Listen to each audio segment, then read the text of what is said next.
Hello guys, welcome back to our new video. पिछले video में मैंने जो day in life of CDAC student information दी थी, तो वहाँ पर बहुत सारे क्वेश्चंस आए थे आप लोगों के। तो मैंने सोचा क्यों ना इस पर एक Q&A सेशन किया जाए।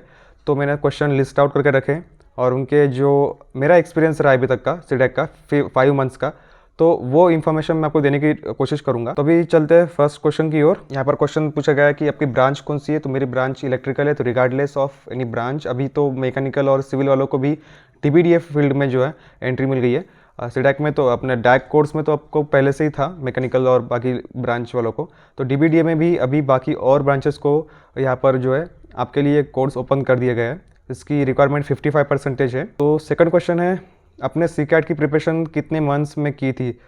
तो to be honest I am precise, मैंने सिर्फ 10 दिन की प्रिपरेशन की है, क्योंकि मैंने लास्ट जो डे था सीकैट की एग्जामिनेशन फॉर्म भरने का, उस दिन मैंने फॉर्म फिलअप किया था। उसके बाद में 10 दिनों में एग्ज़ाम थी। तो जितना भी हो सके मैंने MCQ यूट्यूब से या फिर साइट से किए हैं। जो सिलेबस है उसको देखकर उतने MCQ मैंने ट्राई किए और उसी के बेसिस पर जो है मेरा सीकैट का एग्जामिनेशन अच्छे से निकल गया। Where are you from brother? So I am from Maharashtra, Buldhana. यही था मेरा आंसर। क्या क्या एंड कहाँ से पढ़ना चाहिए सीडेक ज्वाइन करने से पहले। मैंने सीकैट एग्ज़ाम दे दी है, अच्छे अटेम्प्ट करे हैं क्वेश्चंस। 2K के अंदर मेरा रैंक आएगा। तो ठीक है, आपका रैंक अगर इतना आता है तो अपने एक्चुअली में जितना चाहिए आपने उतना पढ़ लिया है पहले से ही। तो अभी ज़्यादा कुछ पढ़ने की चीज़ें आपको ऐसे ज़रूरत नहीं है, क्योंकि सीडेक में आपको जो है बेसिकली पूरा पहले से आपको सिखाया जाता है। तो घबराइए मत, ऐसा कुछ नहीं कि आपको वो कंसिडर नहीं करते ऐसा कि आपको सब आता है। आपको पहले से सब चीज़ें सिखाएंगे और बेसिक कंसेप्ट जो है उतने ध्यान में रखिए सी प्रोग्रामिंग और कोडिंग के, बस ज़्यादा कुछ आपको यहाँ पर रिक्वायरमेंट नहीं है। Next question, please online class में वीकली हॉलीडे कब होता है और क्या उस दिन टेस्ट होते हैं। तो ये चीज़ कोर्स कोऑर्डिनेटर फिक्स करता है। आपके सीडेक में जो होता है ना, अलग अलग ब्रांचेस है, जैसे कि आपका डैक है, DBDA है, DTS है, तो उनके लिए कोर्स कोऑर्डिनेटर होता है। तो कोर्स कोऑर्डिनेटर फिक्स करता है सभी चीज़ें, टाइम टेबल बनाना और पूरी आपकी जो टेस्ट शेड्यूल्स है। तो अभी स्पेसिफिकली मैं मेरी बात करूँ तो DBDA एक्ट्स पुणे का जो टाइम टेबल बनता है, तो हमें जो है एक दिन की छुट्टी मिलती है। मोस्टली वो संडे होती है, पर अगर आपके मॉड्यूल सिखाने वाले जो फैकल्टी है उनके कन्वीनियंट के हिसाब से भी ये चेंज होगा, क्योंकि अगर वो वर्किंग फैकल्टी है तो फिर वो काम जो वीकडेज़ में आपको इतना टाइम नहीं दे पाएंगे। तो इसलिए फिर वो वीकेंड पे सैटरडे संडे को ज़्यादा क्लास रखते हैं और फिर मंडे को आपको मोस्ट प्रोबेबली उसके लिए भी हॉलीडे मिलता है। तो ये चीज़ें जो है मॉड्यूल और फैकल्टी पे डिपेंड करता है, उनके कन्वीनियंस डिपेंड करता है, पर एक दिन छुट्टी मिलती है। और हमारे में स्पेसिफिक DBDA का इसमें ऐसा नहीं है कि आपका छुट्टी के दिन भी टेस्ट रहेगी। ये कभी कभार होती है, सरप्राइज टेस्ट रहती है, पर हर संडे पे नहीं रहती है टेस्ट। नेक्स्ट क्वेश्चन है, कितने अटेम्प्ट्स आपने दिए हैं। तो ये मेरा फर्स्ट अटेम्प्ट था। मैंने जो बताया 10 दिन की उसकी स्टडी थी। एक्चुअली मैं उससे पहले जो है ना, मैं मेरे एंड से भी जावा का क्लासेस थोड़ा कर रहा था। मैंने 10-15 दिन जावा के कुछ वीडियोस में रेगुलर कर रहा था उसको प्रैक्टिस, तो उसका भी थोड़ा मुझे हेल्प हुआ है। और वो 10 दिन की मेहनत जो MCQ वगैरह जो की है, उतने में ही मेरा सीडेक का सीकैट एग्ज़ाम है वो अच्छे रैंक से निकल गया। मेरा रैंक जो था लगभग 1215 के आई थिंक आसपास था। नेक्स्ट क्वेश्चन है, ब्रो मेरा BTech CSE में 2020 कंप्लीट होगा। मैंने सीकैट की प्रिपरेशन स्टार्ट कर दी है, पर मेरा 12th में बिलो 60 है। क्या मेरा सीडेक प्लेसमेंट होगा? तो क्यों नहीं, अगर आप में एबिलिटी है, आप कोर्स को अच्छे से कर रहे हो, आपको सब चीज़ें आती है, उसमें आप इंटरेस्टेड हो, आप अच्छे से करते हो प्रैक्टिस, तो ऑफकोर्स आपका प्लेसमेंट होगा। पर कहीं ना कहीं पे एक फ़िल्टर ज़रूर लगेगा, क्योंकि यहाँ पर कंपनीज आती है तो उनका एक बेसिक फ़िल्टर भी रहता है कि ऑल ऑफ 10-12 ग्रेजुएशन हमको 60% से अबव है तो वो कैंडिडेट्स दीजिए। तो उस कंपनी में शॉर्टलिस्ट होने के चांसेस आपके कम हो जाएंगे। पर ऐसा नहीं है कि सभी कंपनीज़ को ये रिक्वायरमेंट रहती है। तो जो कंपनीज़ की रिक्वायरमेंट नहीं है तो आपको प्लेसमेंट तो मिलेगा, पर ऑफकोर्स आपका फ़िल्ट्रेशन ज़रूर होगा इसमें। ये एक चीज़ मुझे लगी है, पर फिर भी इसके बारे में इंफॉर्मेशन मैं ज़्यादा नहीं दे पाऊँगा, क्योंकि मेरा खुद का भी 1 महीने में प्लेसमेंट सारी चीज़ें होने वाली है। तो इस बारे में मैं ज़्यादा कमेंट नहीं करूँगा। पर एक चीज़ हमें बताई गई है कि यहाँ पर आपको क्राइटेरिया जो है होता है इनका, अगर 60 से ऊपर है तो मोस्टली सभी कंपनियों में आप एलिजिबल होते हो। नेक्स्ट क्वेश्चन जो है, कितने अटैम्प्ट्स किए थे अपने सेक्शन A और सेक्शन B में। तो मैंने बहुत प्रिसाइजली क्वेश्चन पेपर सॉल्व किया था, बहुत कम किए थे एक्चुअली। 34 किए थे मैंने सेक्शन A में आउट ऑफ 50 और बी में भी मैंने लगभग 21 क्वेश्चन सॉल्व किए थे, तो 34 क्वेश्चन इन एप्टीट्यूड और 21 क्वेश्चन जो है वो प्रोग्रामिंग वाले सेक्शन में मैंने अटेम्प्ट किए थे। तो एक कैलकुलेटेड सा रिस्क लिया था कि मुझे लगभग 70% इसमें पता था कि यार ये करेक्ट है, और 30% मैंने जो है वो रखा था कि यार नियर अबाउट मुझे पता है कि ये हो सकता है, तो मैंने उतना ही रिस्क लिया, उससे ज़्यादा रिस्क नहीं लिया मैंने। तो उतने में मेरा इतना जो रैंक है वो आया था। अभी नेक्स्ट क्वेश्चन है कि DBDA कौन से इंस्टीट्यूट से हो।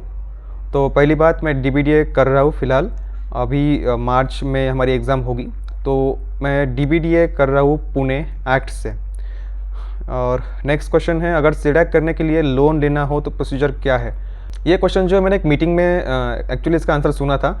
आपको बैंक में जाकर पूछना पड़ेगा, पर इसमें थोड़ा कॉम्प्लिकेशंस है। उन्होंने कहा था कुछ लोग बोलते हैं कि ये बैंक ऑफ इंडिया का टाई अप भी है, कुछ लोग बोलते हैं कि अवेलेबल होगा कुछ सेंटर्स में, पर ये हर सेंटर्स में नहीं है। तो आपको स्पेसिफिकली सेंटर से पूछना पड़ेगा ये चीज़, आपको सेंटर से कंफर्म करना पड़ेगा कि आपके पास ये फैसिलिटी है या नहीं। तो मैंने ये सुना है कि कुछ सेंटर के पास है, पर बहुत सेंटर के पास अभी भी ये फैसिलिटी नहीं है। तो आप एक बार इसका जो है ना इंफॉर्मेशन निकाल लीजिए। तो नेक्स्ट क्वेश्चन है, ब्रो सीकैट के पेपर की प्रिपरेशन कैसे करें, कौन से प्रोग्रामिंग करना चाहिए।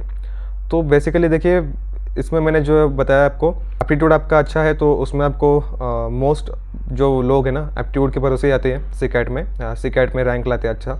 तो आपको प्रोग्रामिंग में जो है ओप्स कंसेप्ट है, आपको यहाँ पर ऑपरेटिंग सिस्टम की इंफॉर्मेशन है, या फिर सी प्रोग्रामिंग के कुछ बेसिक्स है, जावा के कुछ बेसिक्स है।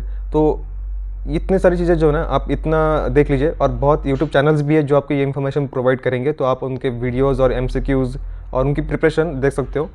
तो इतना बेसिक चीज़ें आपको रिक्वायरमेंट है। नेक्स्ट क्वेश्चन है, लास्ट रैंक वाले को सीडैक ज्वाइन करना चाहिए या नेक्स्ट एग्ज़ाम देना चाहिए।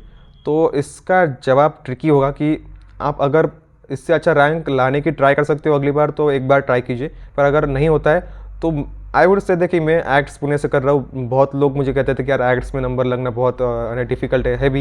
एक्ट्स पुणे जो है वो टॉप प्रायोरिटी में आता है सभी के। पर मुझे जो लगा एक्सपीरियंस कि आप कहीं पर भी जाओ, रिगार्डलेस ऑफ, आपको पढ़ाएंगे अच्छे से ही वो लोग। तो जो भी लोग सीडैक में पढ़ाते हैं उनकी स्क्रीनिंग होती है। तो कभी कभार यार हमें भी लगता है कि कुछ चीज़ें अच्छी हो सकती थी, तो एक्ट्स में भी ऐसा लगता है हमें। तो मैं कहूँगा कि आप लास्ट में अगर आपका रैंक अच्छा नहीं हो पा रहा है तो आप कर सकते हो। ऐसा नहीं है कि आपको प्लेसमेंट मिलेगी ही नहीं, थोड़ा आपको स्ट्रगल करना पड़ेगा, पर फिर भी आपके पास सीडैक का ब्रांड नेम होगा, तो आप बाहर जाकर भी जॉब्स ट्राई कर सकते हो। तो मुझे ऐसा लगता है। नेक्स्ट क्वेश्चन है, मैकेनिकल इंजीनियर के लिए बेस्ट कोर्स कौन सा है। तो बेस्ट कोर्स ऐसे सच मैं इसे कंपेयर नहीं करूँगा, क्योंकि कोर्स तो आप पे डिपेंड है, आपको क्या पसंद है। डैक कोर्स सबसे ज़्यादा फेमस है, तो बहुत लोग मुझे भी बोल रहे थे कि आप डैक करो, पर मुझे बेसिकली ज़्यादा प्रोग्रामिंग, ज़्यादा कोडिंग में इतना इंटरेस्ट नहीं था, डेवलपमेंट में इतना इंटरेस्ट नहीं था। तो मैंने जब ये DBDA का कोर्स देखा, बिग डेटा एनालिसिस का, तो मुझे यहाँ पर कुछ चीज़ें अच्छी लगी कि यार मैं कुछ रिलेट कर पा रहा हूँ, और डेटा एनालिसिस मुझे लग रहा है कि यार यहाँ पर मैं जो है अच्छे से कुछ चीज़ें कर पाऊँगा, तो मैंने ये कोर्स चूज़ किया। तो आप जो है ना इनके साइट पर जाइए, इनका ब्राउचर है वो डाउनलोड कीजिए, वहाँ पर देखिए सभी कोर्स के सिलेबस आपको मेंशन है, आपको क्या अच्छा लगता है उसमें आप उस पर चाहिए। तो मुझे लगता है कोर्स कंपेयर करना ये गलत है, आप आपका इंटरेस्ट देखिए और फिर उसमें अच्छे से ट्राई कीजिए, और आपको जॉब तो फिर मिलेगी बढ़िया वाली। नेक्स्ट क्वेश्चन है, इनका क्वेश्चन ये जो है कि इनका रैंक 4662 है, और इनको चाहिए कि कॉलेज कौन सा। तो actually I can't help you with that. सो इस बारे में मैं आपको कुछ बता नहीं पाऊँगा, क्योंकि मैंने भी इतना रिसर्च नहीं किया था। मैंने जितना रैंक आया था मेरा, तो उस हिसाब से मुझे जो 5 सेंटर्स थे मैंने उतने डाले थे टॉप के, बस उसके अलावा मैंने कोई और सेंटर नहीं डाला, तो मैं आपके यहाँ पर हेल्प नहीं कर पाऊँगा। नेक्स्ट क्वेश्चन है, I am also planning for PG DBDA। My doubt is it possible to do online class with mobile hotspot and with 1.5 Mbps speed और नीड वाईफाई। तो ये बहुत जेन्युइन क्वेश्चन है, मुझे भी ये क्वेश्चन था कि यार किस तरह से करेंगे, वाईफाई लगवाना कंपलसरी है या नहीं। तो मैं कहूँगा आपको कि वाईफाई लगवाते हो तो यू हैव एडवांटेज, आप जो है ज़्यादा से ज़्यादा चीज़ें आप इजीली कर पाओगे। पर मोबाइल डेटा पर भी आप कर सकते हो, ऐसा नहीं कि कर नहीं पाओगे। आपको 3 GB वाला प्लान एटलीस्ट लेना पड़ेगा पर डे, और साथ ही में आपको जो है एक 50 GB का एक्स्ट्रा एड ऑन पैक भी लेके रखिए, तो फिर आपको इसमें आसानी होगी। क्योंकि क्या होता है कि कभी कभी आपको कुछ ज़्यादा काम नहीं है, सिर्फ आपको क्लास करना है, आपके कुछ यूट्यूब वीडियोज़ होंगे, आपको स्टडी करना है तो वो देखना पड़ेगा, और उसके बाद में बहुत बार ऐसा भी होता है कि आपको डाउनलोड्स करना पड़ता है, तो कभी आपको 8 GB का फाइल डाउनलोड करना है तो फिर उस समय आपको जो है वाईफाई हेल्प कर सकता है। पर हाँ, अगर आपके पास 50 GB वाला एड ऑन पैक है मोबाइल में भी तो आप वहाँ से भी यूज़ कर सकते हो। और speed is not an issue, अगर स्पीड 1.5 MB है तो बहुत अच्छा स्पीड है आपका। तो यहाँ आप एक्चुअली में आपका मोबाइल का स्पीड अच्छा है ना, तो आप मोबाइल पर भी कर सकते हो ये चीज़। नेक्स्ट क्वेश्चन है, PGDBA कोर्स इज़ ईजी और डिफ़िकल्ट दैन सॉफ्टवेयर इंजीनियरिंग। तो इसे मैं कंपेयर किस तरह से करूँ, क्योंकि देखिए ये कोर्स एक्चुअली में बहुत सारी चीज़ें इसमें हैं। आप देखोगे डैक के सिलेबस में आपको जावा और उसके एडवांस जावा में ज़्यादा चीज़ें दिखाई गई हैं, पर यहाँ पर आप देखिए जावा भी है, पाइथन भी है, लिनक्स भी है, क्लाउड भी है आपको, और साथ ही में बिग डेटा का मॉड्यूल है, मशीन लर्निंग भी है। तो ओवरऑल मैं कहूँगा कि आपको सिलेबस वाइज थोड़ा ज़्यादा ही मिलेगा यहाँ पर इस तरह से है कि आप करोगे ना तो इतना डिफ़िकल्ट भी नहीं है कि ऐसा लगता है दूर से कि बहुत ज़्यादा डिफ़िकल्ट है। मुझे भी लग रहा था कि यार किस तरह से होगा ये सब चीज़ें, क्योंकि मैंने भी देखा नहीं था, इलेक्ट्रिकल इंजीनियरिंग में मैंने की है, तो प्रोग्रामिंग मुझे पसंद भी नहीं थी। तो मैंने जब देखा इसमें यार बहुत ज़्यादा बड़ा सिलेबस है तो मैं भी थोड़ा डर गया था पहले, और बहुत लोग है डराने वाले आपको दिखेंगे। कुछ यूट्यूब वीडियोज़ भी मैंने देखा है कि उन्होंने कहा था कि आपको अगर आपको लग रहा है कि आप नहीं कर पाओगे तो आप करिए मत ये कोर्स। तो मैं कहूँगा कि थोड़ा सा हार्डवर्क अगर हो जाएगा ना तो इतना भी डिफ़िकल्ट कोर्स नहीं है। ऑफ कोर्स बहुत बड़ा कोर्स है और बहुत फास्ट ये कोर्स होगा, तो आपको लगेगा कि यार मैंने सीडैक लिया, मुझे समझ नहीं आ रहा है, तो पहले 1 मंथ आपको हो सकता है ऐसा हो, क्योंकि थोड़ा सिलेबस बड़ा होने के कारण आपको जो है फास्ट सिलेबस कवर होगा। आपका कोई चीज़ फिर आपके लिए इम्पॉसिबल तो नहीं है। At last, brother, somehow I manage to crack CCAT exam but I am weak in C programming, what should I do? I am interested in DAC. So actually C programming या programming मुझे भी पसंद नहीं था actually, मैं इसलिए मैंने deck course बिल्कुल, मेरा इच्छा नहीं थी इसके लिए। तो आप देखिए अभी अगर आप प्रैक्टिस करते हो तो there is nothing that you can not achieve. Practice करोगे तो कोड भी इजी हो जाएगा। अगर आप इंटरेस्टेड हो डैक में और प्रैक्टिस करना चाहते हो तो of course you can go for it. पर अगर आपको समझना पड़ेगा कि आपके हिसाब से आपके लिए कौन सा कोर्स बेस्ट है। यानी सब लोग बोल रहे हैं कि डैक अच्छा है तो आप उसके वजह से उधर मत जाइए। अगर आपको नहीं पसंद आता है ना तो फिर मत कीजिए, क्योंकि फिर करके भी क्या कुछ होने वाला नहीं है ना। आप करोगे फिर कोर्स आपको समझ नहीं आ रहा है, आप मेहनत भी नहीं करोगे तो सक्सेस रेट कम हो जाएगा आपका। तो ये कुछ क्वेश्चंस थे आपके कमेंट्स में, और कुछ क्वेश्चंस एक क्वेश्चन मैं आपको लास्ट में मेरी ओर से बताऊंगा कि लैपटॉप्स, और आप इसके अगर बारे में सोच रहे हो कि आपको कौन सा लैपटॉप चाहिए और इसकी स्पेसिफिकेशन क्या चीज़ें मैटर करती है। आप DBD के लिए आपको i5 जनरेशन के ऊपर चाहिए, उसमें स्पेसिफिकेशन है कि 4 GB ग्राफिक्स का, वो सब चीज़ें हैं।